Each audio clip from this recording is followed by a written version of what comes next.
Hello all. ரீசென்ட்டா நடந்த TNPSC எக்ஸாம்ல ரேஷியோ ப்ரப்போர்ஷன் டாபிக் யூஸ் பண்ணி நம்ம ஸ்கூல் புக்ல இருந்தாங்க ஒரு கொஸ்டின் கேட்டிருக்காங்க. எப்படி சால்வ் பண்ணுதுன்னு பார்ப்போமா? கொஸ்டின் பாருங்க. 8 மீட்டர் நீளமுள்ள கம்பத்தின் நிழலின் நீளம் 6 மீட்டர். அதே நேரத்தில் 30 மீட்டர் நிழல் ஏற்படுத்தும் மற்றொரு கம்பத்தின் நீளம் எவ்வளோன்னு கேட்டிருக்காங்க.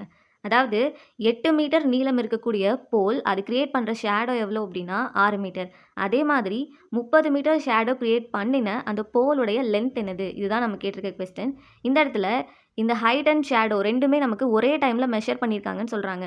விச் மீன்ஸ் நமக்கு 2 போலுடைய ஹைட் அண்ட் ஷேடோ ரேஷியோ நமக்கு சேமாக தான் இருக்கும். கிளியராக இருக்கா?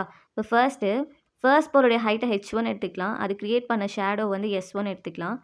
தென் சிமிலர்லி இது செகண்ட் போலுடைய ஹைட் அது கிரியேட் பண்ண ஷேடோ s2 எடுத்துக்கலாமா? இப்போ ஃபர்ஸ்ட் போல் பாருங்கள் 8 மீட்டர்னு சொல்லியிருக்காங்க. ஷேடோ 6 மீட்டர்னு சொல்லியிருக்காங்க.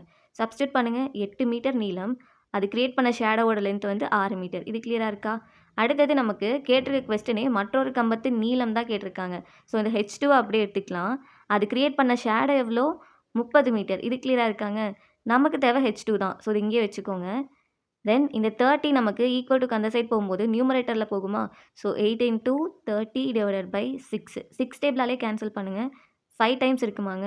ஸோ h2 செகண்ட் போலோடைய ஹைட் என்னது? 8 இன்டூ 5 40 மீட்டர். கிளியராக இருக்காங்க? Option C.